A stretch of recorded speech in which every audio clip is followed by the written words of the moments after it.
ಏನಾಗಿದೆ ಅಂತಂದರೆ ಶ್ರೀಮಂತರು ಬೆನ್ಝು ಔಡಿ ಜಾಗ್ವಾರು ಈ ಥರದ್ದೆಲ್ಲ ಕಾರ್ಗಳನ್ನು ತೊಗೊಳ್ಬೇಕಾದ್ರೆ ಅವ್ರದ್ದು ನೇಮ್ ಪ್ಲೇಟ್ ನೋಡಿಬಿಟ್ರೆ ನಂಬರ್ ಪ್ಲೇಟ್ ನೋಡಿದರೆ PY ಅಂತ ಇರ್ತದೆ, ಪಾಂಡಿಚೇರಿ ಅಂತೇನೋ ಇರುತ್ತೆ. ಇನ್ಯಾವುದೋ ಬೇರೆ ರಾಜ್ಯಗಳಲ್ಲಿ ಹೋಗ್ಬಿಟ್ಟು ಅವ್ರ ರಿಜಿಸ್ಟ್ರೇಷನ್ನು ದೊಡ್ಡವರು ಟ್ಯಾಕ್ಸ್ ಕದಿಯೋದಕ್ಕೋಸ್ಕರ ಈ ಥರ ಮಾಡ್ಕೊಬರ್ತಾರೆ.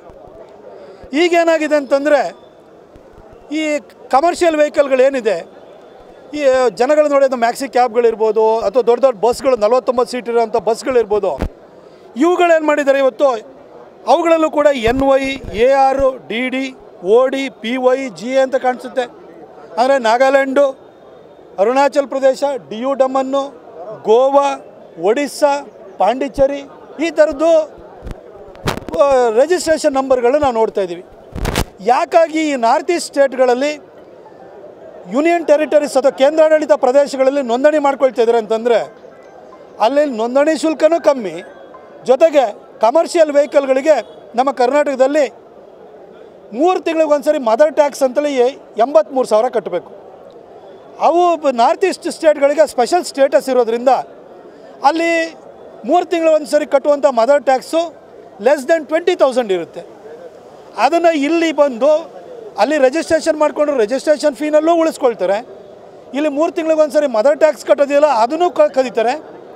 ಆದರೆ ಇಲ್ಲಿ ಕಮಾಯಿನ ಚೆನ್ನಾಗಿ ಮಾಡ್ತಾಯಿದ್ದಾರೆ. ಈ ಒಂದು ಕಾನೂನಿನಲ್ಲಿರುವಂಥ ಲೋಪವನ್ನು ದುರುಪಯೋಗ ಪಡಿಸ್ಕೊಂಡು ಇಲ್ಲಿ ದಂಧವನ್ನು ಮಾಡ್ತಾಯಿದ್ದಾರೆ. ಆದರೆ ನಮ್ಮ ಮೈಸೂರಿನವರೇ ನಿಯತ್ತಾಗಿ ಮೈಸೂರಿನ KA 09, KA 55 ಇದನ್ನು ತೊಗೊಂಡು 3 ತಿಂಗಳಿಗೆ ಒಂದು ಸರಿ 83,000 ಕಟ್ಟಿ ಫಿಟ್ನೆಸ್ ಸರ್ಟಿಫಿಕೇಟ್ ತೊಗೊಂಡು ಏನಿಲ್ಲಿ ವೆಹಿಕಲ್ಗಳನ್ನ ಚಾಲನೆಯನ್ನು ಮಾಡ್ತಿದ್ದಾರೆ, ಅವ್ರ ಹೊಟ್ಟೆಗೆ ಬರ ಬೀಳ್ತಾ ಇದೆ. ಶಕ್ತಿ ಯೋಜನೆಯಿಂದ ಈಗ ಆಲ್ರೆಡಿ ನಮಗೇನು ಬಾಡಿಗೆಗೆ ಯಾರು ಬರುವಂತಾರೆ ಅಥವಾ ಬಸ್ಗಳಲ್ಲಿ ಖಾಸಗಿ ವೆಹಿಕಲ್ಗಳಲ್ಲಿ ಓಡಾಡೋ ಸಂಖ್ಯೆ ಕಮ್ಮಿ ಆಗಿದೆ. ಇದ್ರ ಮಧ್ಯದಲ್ಲೇ ಸರ್ಕಾರ ಡೀಸೆಲು ಪೆಟ್ರೋಲ್ ಬೆಲೆನ ₹3 ಜಾಸ್ತಿ ಮಾಡಿದರು. ಈ ಮಧ್ಯದಲ್ಲೇ ಸೆಸ್ ಅಂತ ಹೇಳ್ಬಿಟ್ಟು ಮತ್ತೆ ₹3 ಹಾಕಿದ್ದಾರೆ. ಇದ್ರ ಜೊತೆಗೆ ಹೊರ ರಾಜ್ಯಗಳ ರಿಜಿಸ್ಟ್ರೇಷನ್ ಮಾಡಿಕೊಂಡು ಹೊರ ರಾಜ್ಯಗಳಿಂದ ಬಂದು ಮದರ್ ಟ್ಯಾಕ್ಸನ್ನು ಕದೀತಾ ಇರುವಂತಹ ವಾಹನಗಳ ಹಾವಳಿ. ಎಲ್ಲಿಗೆ ಹೋಗಬೇಕು ನಮ್ಮ ಜನ? ನ್ಯಾಯಯುತವಾಗಿ ಟ್ಯಾಕ್ಸ್ ಕಟ್ಟೋರಿಗೆ ಇವತ್ತು ಬದುಕೋಕ್ಕೆ ಅವಕಾಶನೇ ಇಲ್ಲ, ಅವ್ರಿಗೆ ಕಾಲನೇ ಇಲ್ಲ ಅನ್ನೋಂಥ ಪರಿಸ್ಥಿತಿ ಬಂದಿದೆ.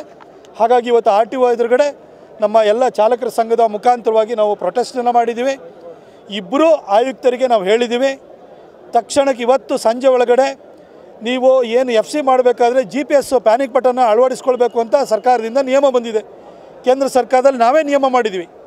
ಆದರೆ GPS ಅಳವಡಿಸ್ಕೊಳ್ಳೋಕ್ಕೆ ಮಾರ್ಕೆಟಲ್ಲಿ ಹೋದರೆ, ಹೊರಗಡೆ ಹೋದರೆ ಓಪನ್ ಮಾರ್ಕೆಟಲ್ಲಿ ₹1,000 ಸಿಗೋವಂಥ GPS ಏನು ಯಂತ್ರ ಇದೆ, ಹಾಗೂ ಅದರದ್ದು ಏನು ಆ್ಯಪ್ ಸಿಗುತ್ತೆ ನಾವು ಮಾಡ್ಕೊಳ್ಬೋದು.